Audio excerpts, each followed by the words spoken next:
You are now tuned in to the NordCast, a podcast covering all things hockey. With your hosts, Nordic 97, Carter Richaud, and Jack Polko.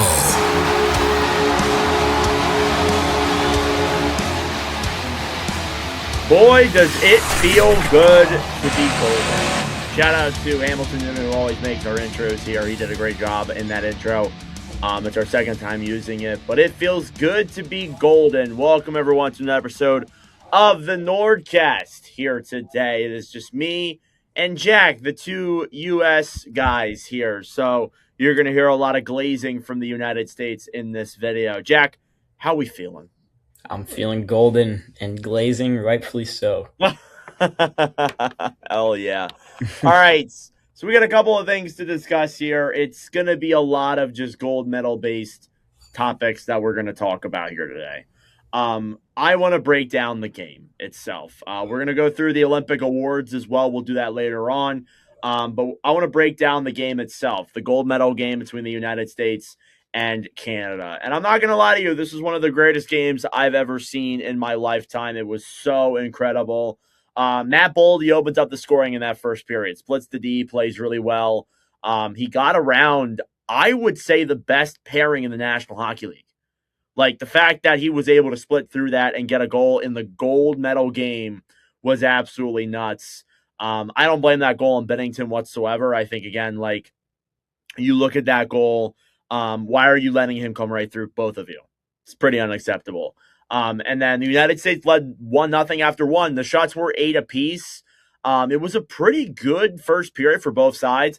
Second period, Canada absolutely dumped it on the United States. I think they had close to like 25 shots. They absolutely dunked the United States in that second period. Cale Makar ties the game, makes it 1-1. So he makes up for his mistake in the second period. But Canada, you can't deny whether or not you think the United States or Canada were the better team in this game. You can't deny that Canada just absolutely dunked on the United States in that second period. And Connor Hellebuyck played absolutely incredible. Again, we're going to get into him in a little bit here more directly, but he played incredible in that second period. Third period goes by.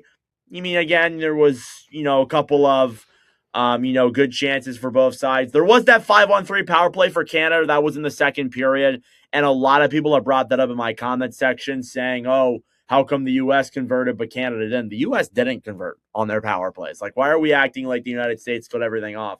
But anyway, and then in overtime, we get to that point. It really doesn't last that long. Jack Hughes comes down the other way. Werenski throws a pass over to Hughes. Hughes fires it 5-hole on Bennington. He tricked Bennington on that goal.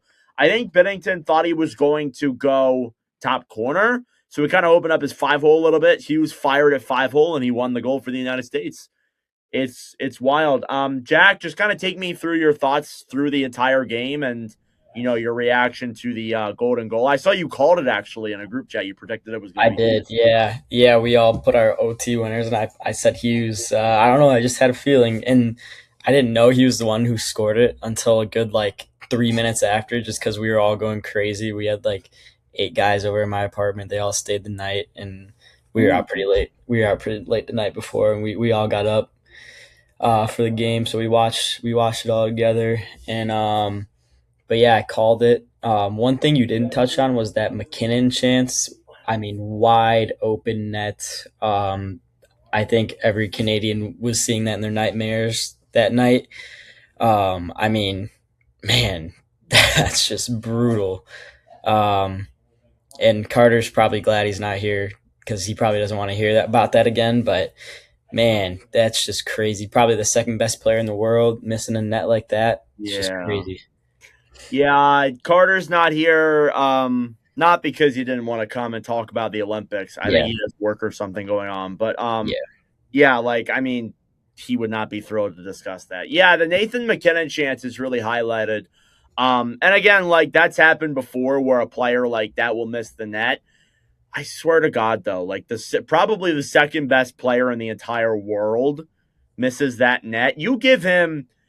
I think you give him 1,000 attempts. I think he makes it 999 times. That was the one time where he couldn't get it across the goal line. It was crazy. The other one that is such a great photo, and it reminds me of the Braden Holtby save back in 2018 against, I think it was Marchessault. I'm not 100% sure who it was, but regardless of that, in that game, Devon Toews has a puck handed to him on a silver freaking platter. Like, it might have been, I don't know if it was as wide open as McKinnon, but he had a pretty wide open net there to shoot it, just tuck it in. And had it gone that way, Canada probably would have won. I don't know if the United States would have tied it. Canada was absolutely handing it to the U.S. at that point. Connor Hellebuck reaches his stick over and makes the save with the stick. Oh, my God.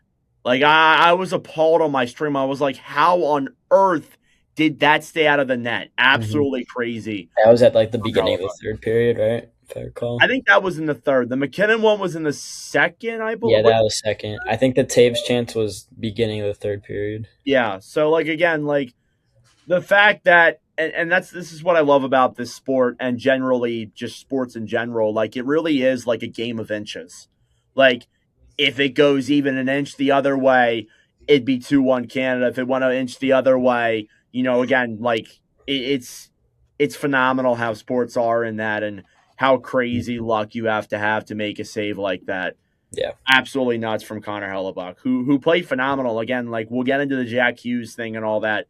41 of 42 saves in that game. That's a .976 save percentage. So, obviously, for those who watch the live commentary streams, you know that, like, we keep track of all the stats and stuff, and I mention them in the streams. The best save percentage by a goaltender was held by Trey Augustine, a .974 save percentage. And Augustine had that save percentage record, like single game save percentage record that wasn't a shutout, in my live commentary streams for, I believe, over 180 streams. For World Juniors. Yeah, it was in the World Juniors when he did that. But we combine all of them together. So he had the record for, like, the best single game save percentage with no shutout through, like, over 150 commentary streams, which, again, like, a .974, like, it's pretty rare to get that then and again. Hellebuck beat that record here, and I'm appalled. Like, I didn't think that record was going to be broken. I don't think I've ever seen anything better than a .976. Like, that is incredible. Like, unless if you're getting a shutout. Like, I've never seen anything that nuts from a goaltender. And again, like, Canada absolutely dumped it on the United States in that second period. Like, it wasn't even funny. Again, the shots were 42 to like 26. Binnington played well too. I think people fail to acknowledge that. They blame him on the final goal. He stopped 26 of 28. He still played very good as well. It's just, again, like, obviously he didn't win the game, so nobody really talks about that much. But again, it's just like, what an incredible game this was. You get to overtime. Jack Hughes comes the other way. He scores. It creates one of the most iconic photos, I think, in American hockey. I'm going to pull it up here really quick. It won't take me that long to it. It's just such an iconic photo here. Let me just put it up on my screen really quick. Is it the gold medal being bitten with the tooth out? That's AI. I don't know if you know that, Jack. That's what? AI. You know that the photo where it's like just his mouth? No. Or do you mean this? The picture of his whole face biting the medal. You mean this? Yeah. I mean this photo. This is that's iconic. Oh, I saw another one, but yeah, this one too. The chipped tooth, the blood beside it, and holding the American flag with your fist up in the air. That's just such an incredible photo. Mm-hmm. I mean, like, I really don't know if it gets any better than that. I really wish Carter was here because he'd be so upset right now. But I mean, again, like, we'll stay on the USA now, then I'll go more to Canada in a moment. But just such an incredible feat. I mean, again, like, for a United States team that hadn't been to hadn't won a gold medal game in over 46 years, I believe it was. And then not only that, 46. They hadn't medaled since they won silver in 2010. Mm-hmm. So it's been a long time here for the United States. And for this team to get in here, not only that, but the women's team also to get in here also and defeat Canada in the same fashion, the same score. it's just so incredible. Like I'm gonna be honest with you, I've never been happier to root for the United States than I was this past like week and a half. Mm-hmm. Watching that women's team just destroy everybody they played. Everybody, no Everybody. competition for them. They plowed through everybody. And the game against Canada, the gold medal game, it was close, but every gold Yeah, medal game is close, it feels like. So I wasn't terribly surprised by that. It was a great game. Like, I'm not going to deny that. But, like, mm-hmm. seeing them just absolutely dominate that entire tournament. And then the men's team who went through, their own feats too. They defeated Sweden in overtime. That was a really close game. They just destroyed Slovakia. There was just such an incredible run. And for it to come down like that, United States versus Canada both times, and for the United States to win both times, it just makes it all the sweeter. And again, I think Canada would say the same thing. If they went the other way and they beat the United States twice, there's a little bit more of like a sweetener to it because you're beating one of your biggest international rivals in that sport. It's great. It's just so great. I mean, like, again, seeing these Olympics as a whole and not even just the hockey tournaments, I've never been prouder to be an American and seeing some of those medalists win. Do you agree? Yeah, totally agree. It's a good point. Yeah. So, I mean, like, again, America, like, obviously, we can talk about all this stuff with how, they were outplayed a lot in that. And yeah, I totally understand that. But you do need to take a second to acknowledge this team was incredible. And this was a team that, when it was put together, I had my doubts. I was a little upset that Jason Robertson didn't make the team. I thought you were missing that goal scoring knack. I was very upset that Adam Fox didn't make this team either. But those moves worked out. Bill Guerin put together a good team here, and it all worked out the way we thought it would. And I mean, again, we can highlight a lot of different players here on this team. Like, I just want to start off with Connor Hellebuyck again, made 41 saves on 42 shots. Is now the Secretary of Defense, which I think is great. Like, I think that's just such a great thing. Getting awarded that medal, I think that's cool. Even though there's a lot of people who are giving it flack right now, I think you're only giving it flack because of who's in office. That's just I'm just gonna say that and leave it at that. But I think it is kind of cool for a goaltender to win an award like that. You know what they should do? They should make an award like that where the president will award to an athlete and they can only award it once in their presidential time in office. Like every 4 years. They can only give it to one player that did something really good for the country in the 4 years they were there. I think like on an international level. Yeah, I think that would be cool. Even though sometimes there's a president who doesn't experience the Olympics or anything, but you do get the Olympics at least once in your presidential campaign, whether it's the summer or the winter. But again, like I really thought that was cool, and Hellebuyck having a game like that, he really was the Secretary of Defense. I can guarantee you, if it was any other goaltender in the world, I don't think we win that game. But Hellebuyck played absolutely incredible. He cemented his legacy, and I really wish Carter was here for me to ask this question. Do you think he is not only a Hall of Famer, but also a first ballot Hall of Famer? Before you answer that question, I do want to read off some stats. He has an Olympic gold. He has 3 Vezina trophies. He has 1 Hart trophy, 2 William M. Jennings trophies, and I believe he is one of 4 goaltenders to have 3 Vezinas or more. I think it's Brodeur, Hasek, I think Dryden, and then Hellebuyck. Like, it's a very short list. And I mean, how many goaltenders can say they have that, let alone throwing in the Hart trophy and the gold medal? Only 10 goalies have Hart trophies. The only thing I'll let you answer the question. Do you think Hellebuyck is a Hall of Famer or even more a first ballot guy? Yes, I think he is. Obviously, not up to me. I would like to see him do a little bit more winning in the playoffs and just perform better in the playoffs. But, I mean, that gold medal game, that could just completely change everything for him and the Winnipeg Jets, really. I mean, he gets rid of all those demons, that have haunted him with can't perform in big games and anything like that. And if I'm a Canadian, I'm a Jets fan, I would have mixed feelings about this because it's like he could just completely turn the tide with him in big games. So honestly, he is a Hall of Famer to me. It's funny because it's almost like we have a Jets fan that is on this podcast. Yep. It's almost Yeah, I'd like like to hear what he has to say about that. yeah, I really wish he was here to talk about all this stuff. Maybe we'll discuss it further more in next week's episode. But Mm. yeah, I mean, again, like the only thing that I see as a thing that can go against it is his playoff success. Yeah, just the straight up winning. That's what I Yeah, said. his playoffs are just not great. I mean, you want to look at the stats. He doesn't have a cup. And I mean, there's goalies who are in the Hall of Fame who don't have a Stanley Cup. I should also mention, too, he is likely going to become the winningest U.S. born goalie. That is Ryan Miller currently. Hellebuck's like, I think, 55 wins back of him. And he's only 32. So, like, he has plenty of time to get that wins record. But not only that, got a cup.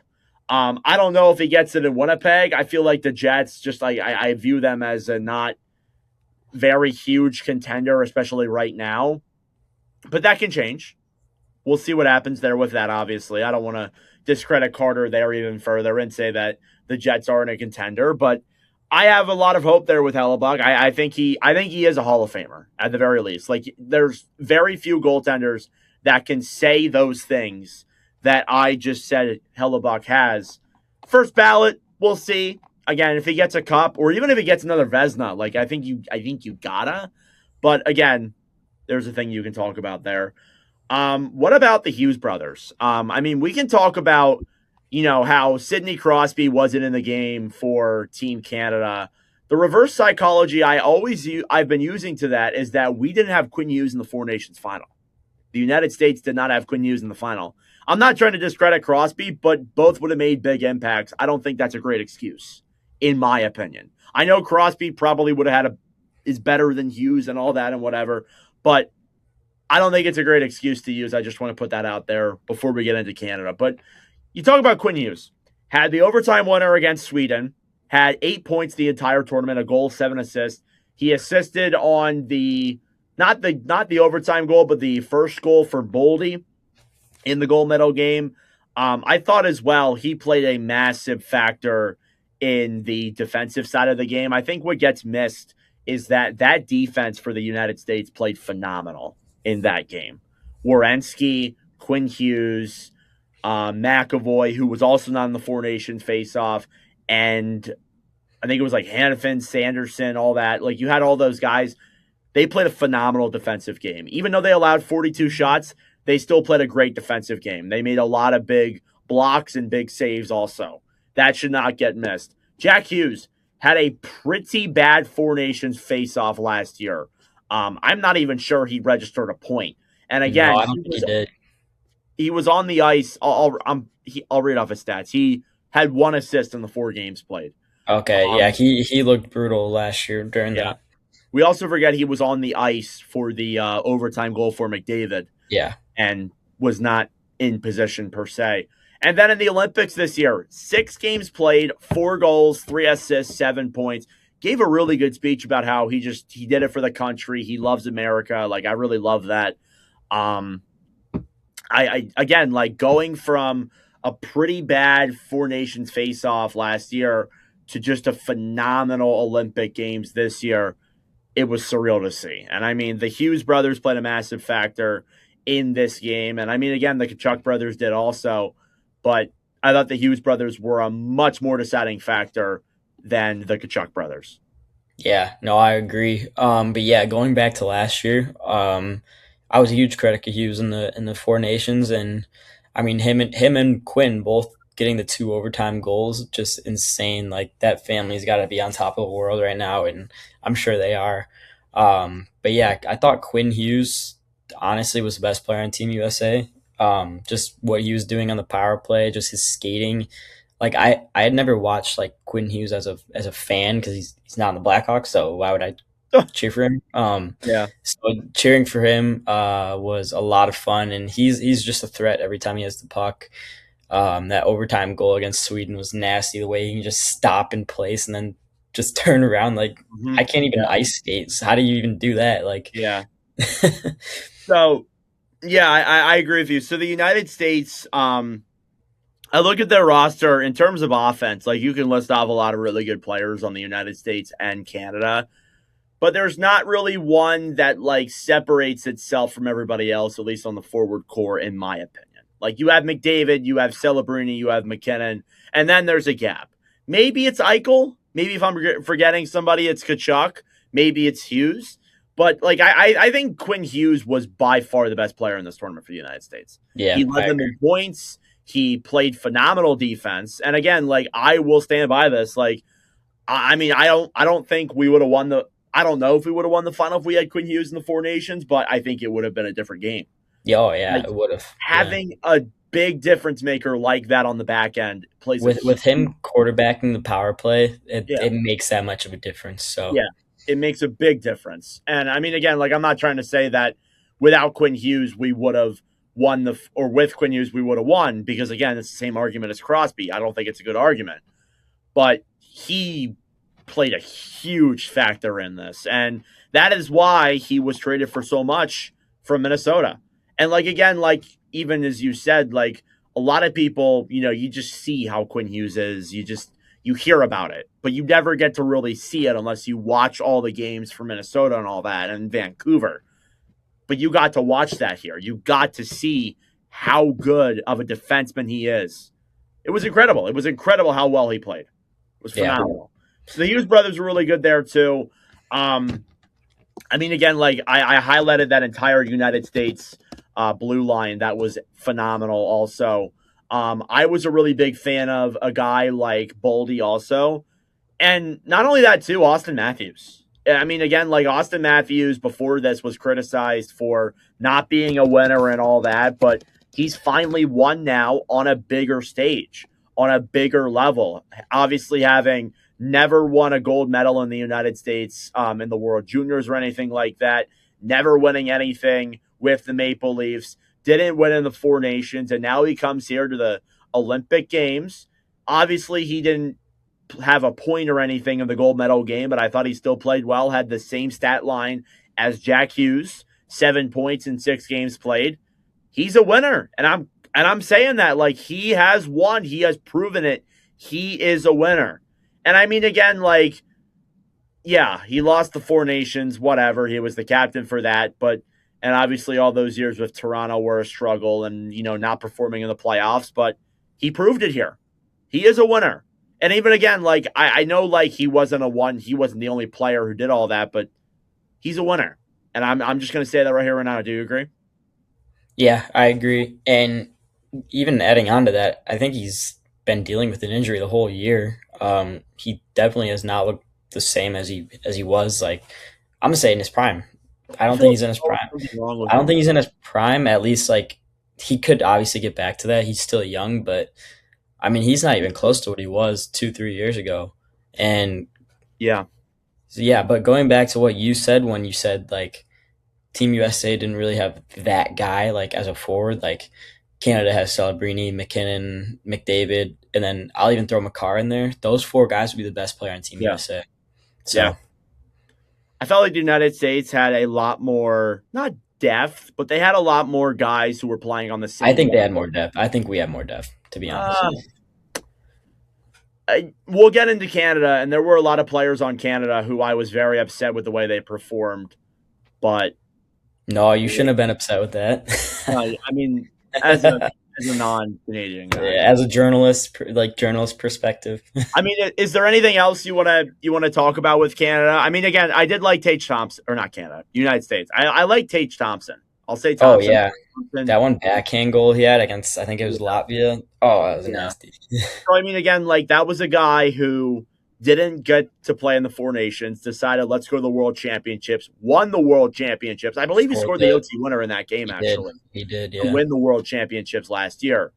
And then he comes in this year, gets qualified for the Olympic team, and I think that's great. It's great to see. I was critical of some of the moves that the United States made, that Guerin made, but they all worked out. So I'll give it to him there. And again, like there's a lot of other things we could discuss. You can let us know in the comment sections down below about everything else that we did not bring up here in this Olympic side for the United States. But let's get into Canada.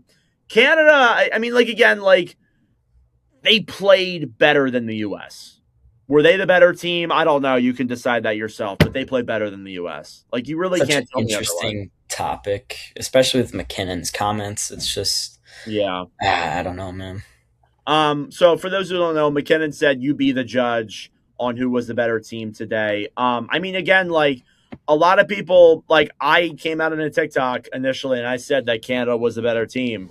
And I think people really disagree with me because they're like, oh, the goalie's a part of a team and all that. I mean, like, yes, I understand that, but you also got to realize it's a fact that Canada had more zone time. I mean, yeah. I mean, like, you got to look at the zone time. You got to look at the shots. You can't just look at the final score and say that, oh, Canada converted on their chance or Canada didn't convert on their chances, and that's why the United States were the better team. I mean, if you want to look at it on the brass tacks, okay, whatever. But, like, we can't just ignore that the United States, especially, again, in that second period, were absolutely just being dominated. And I even said it in my stream. I'm like, if they don't come out in this third period and they play better, they're losing this game. They came out and played better. Like, they were absolutely destroyed in that second period, and they were outshot in 2 of the 3 periods that they played, not excluding the overtime. mm-hmm. I mean, you just got to look at all the underlying numbers with this. Like, you just have to.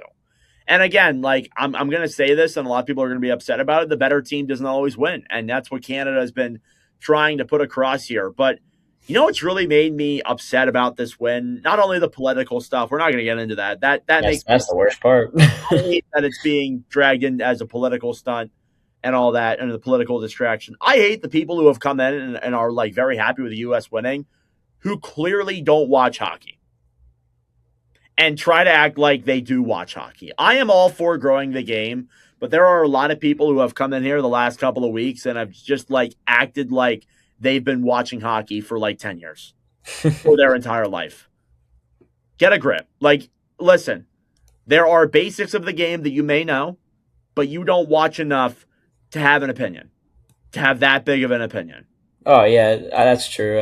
Like, they can be excited and everything, but no, you're right on the opinion stuff. I was going to say I totally disagree with you, but if that's what you mean, then yeah, for sure. They can be happy. I'm not saying they can be. Yeah. They're not allowed to be happy because they don't watch hockey.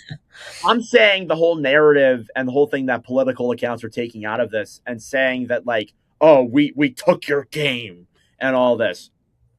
We have 3 gold medals in the Olympics. Yeah, relax. In 106 years. 3 gold medals in 106 years. Canada, I can't think off the top of my head how many they have, but they definitely have more. Definitely have more than how much we have. I'm just going to say that. And that's because they're a far better hockey country. But they don't win every time, and that's the thrill of the Olympics. That's the thrill of sports. Not always the Goliath. The Goliath doesn't always win. Sometimes David wins. Like, again, like, that's what I was trying to say in my video of why Canada lost. Like, I think they played better than the U.S. The shooting department, the on-ice time, it says that. Even as an American myself, I'm admitting it here. But you don't always win. It is what it is. It happens. And I hate that people are, especially political accounts who don't watch hockey, you can clearly tell, are coming out and saying, like, we took your game and now we're going to take your country. Shut up with that narrative. Just shut up. Like, nobody wanted you here. Yeah, you're an American political account. You can be happy that the U.S. won. And you can throw shade at Canada. Like, I'm all for the trash talk. The take your game narrative is the worst narrative of everything that the United States. That is their sport. I mean, we have baseball, we have football, we have basketball. Although I'll say Canada has guys like, Freddie Freeman, Joey Votto. So I guess they have more than hockey, and then they have SGA for basketball. Like, yeah, Canada is a hockey country.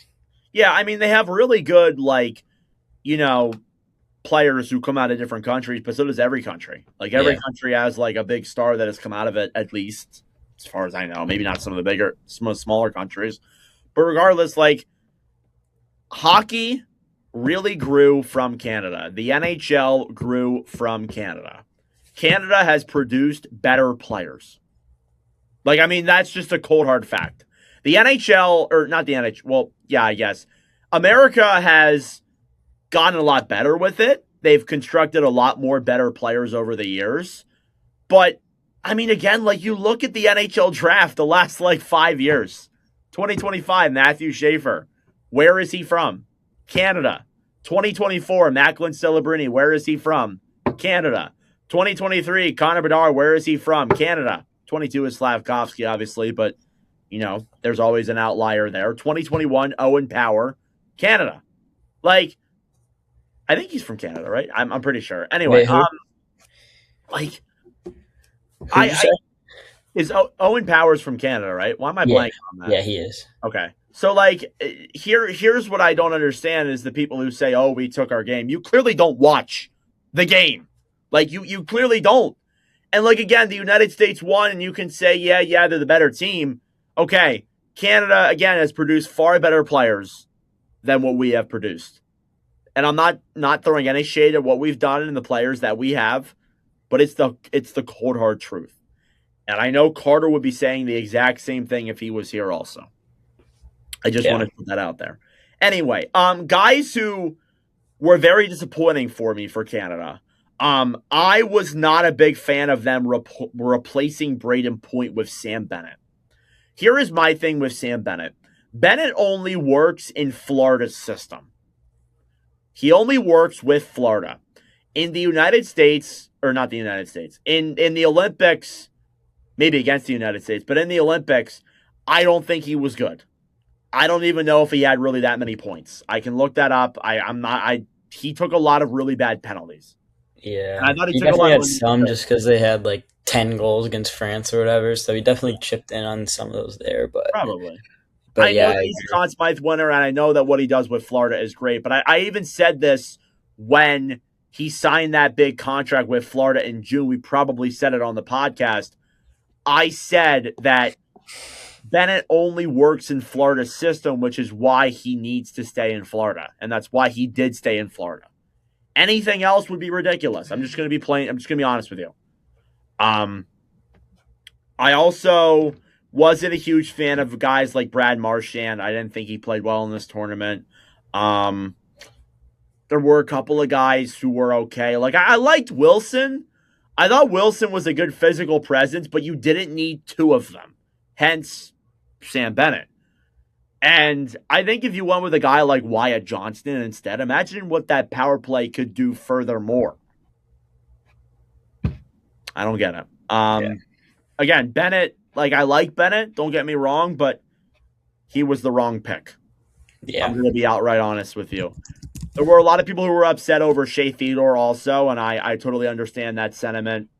I thought Theodore played decent. He scored that game-tying goal against Finland. That was about it.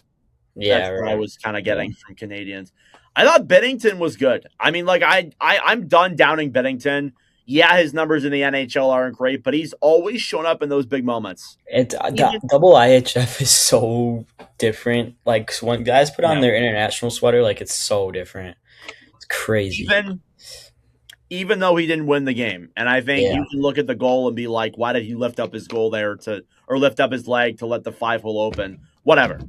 He still played well the entire tournament. We can't deny that precedent. But yeah, I still think Bennington's their guy. But there was some disappointments there for Canada. Usually there is when you look at, a team that does not win a gold medal game. We said that last year with Hughes and all that and everything that was there. But yeah, overall, it was a great Olympic Games. We should read off some of the stats. We'll go over the Olympic All-Star team too here before we wrap up. This is going to be a purely Olympic-esque episode discussion here. So the Olympic gold medal game was obviously viewed very, very well. It averaged 20.7 million viewers on NBC/Peacock. It peaked at 26 million viewers in overtime. For example, the 2010 gold medal game averaged 27 million. So again, maybe it's a little bit lower than what it was. But again, we can talk about the TV networks and all that. But this was the second most watched hockey game ever. Number one was obviously 2010. This was incredible. This gold medal game, again, was probably the best game we've seen in a long time, probably since 2010. It was one of the most watched ever, and it was great. Again, like, it was a great game, and it was received very well. The problem is, and maybe part of the reason why the numbers are worse than they were in 2010 was because if you didn't have the subscription of Peacock or CBC, good luck. You weren't getting it. There was no illegal sites or anything like that. A lot of the time, you couldn't even really see video or footage from the Olympics, period. Not just hockey, because the IOC was very strict with everything. There were a lot of people who came onto my streams and told me that I need to watch the game, that I need to show the game. And first off, I don't anyways, because it's copyright, regardless of whether it's IOC or not. But my friend showed off the Olympics and showed like a little bit of it. He got a 90-day ban. I was like, yeah, I'm okay, thank you. So yeah, I didn't do that. But yeah, if you didn't have the network, good luck, essentially. But yeah, that was the other thing there that I was a little upset with. But it is what it is. That's how TV and all that stuff is nowadays. Looking at the Olympic Player Awards and the All-Star team, Olympic MVP Connor McDavid. Okay, no surprise. He was phenomenal. 13 points in the 5 games he played, or whatever, 6 games he played. Best forward, obviously, Connor McDavid too. Best defenseman was Quinn Hughes.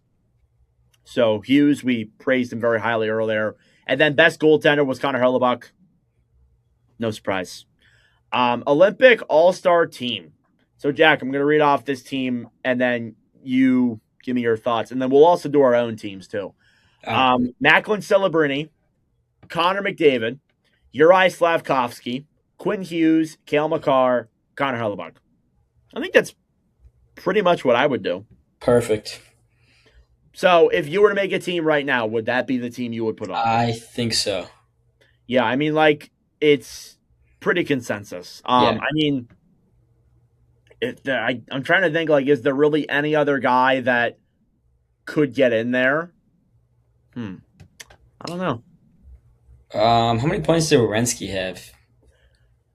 Werenski wasn't in there. I don't think he was up there in points. He played really well defensively, though. He did, yeah. That guy racks up assists also. Mm-hmm.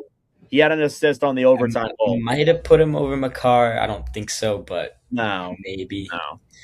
Yeah. No, I don't think so. I don't think that's fair to Makar. I thought Makar played very well. But Werenski didn't get undressed in the gold medal game. That's true. That's true. You got a good point with I'm kidding. That doesn't really go into it, but you do have a good point. I think like people also, when they released the team and the MVPs, they only looked at the gold medal game. This is the entire Olympics. Just want to put that. Yeah, right. But yeah, that is our gold medal episode here from the NordCast. Let us know your thoughts. One more thing. I don't mean to get back into the game. Okay. But no, go ahead. On that last power play that Canada had, I was sweating, I'd say. And Celebrini had the breakaway and then the 2 chances from right in the slot. I think McKinnon fed it to him just perfectly, and he got off 2 clean shots, and they went just wide of the net, and that was insane. Yeah, I forgot about that. Celebrini did have a lot of missed opportunities in that gold medal game. He was so good in the tournament, though. I thought he had a really good tournament. He's deserving of making the All-Star team, but I do know what you're saying. He had 3 A+ chances in the last 5 minutes. 3 A+ chances. Yeah, and couldn't convert. But that was the story of Canada. They just couldn't convert. Yep, so many. Yeah. Let us know your thoughts down below. Thank you all for watching. We'll be back next week. Some trade deadline talk next week. Thank you all for watching or listening. We'll see you in the next episode. Thank you guys so much for watching or listening to yet again another episode of the NordCast. If you enjoyed, please subscribe down below or follow us on Spotify and Apple Podcasts. If you want to follow us on TikTok, we are at NordCast. If you want to follow us on Instagram or Twitter, follow at NordCast_. That'll do it for this episode. I'm Nordic. Thanks for listening from all the crew, and we'll see you guys in the next episode.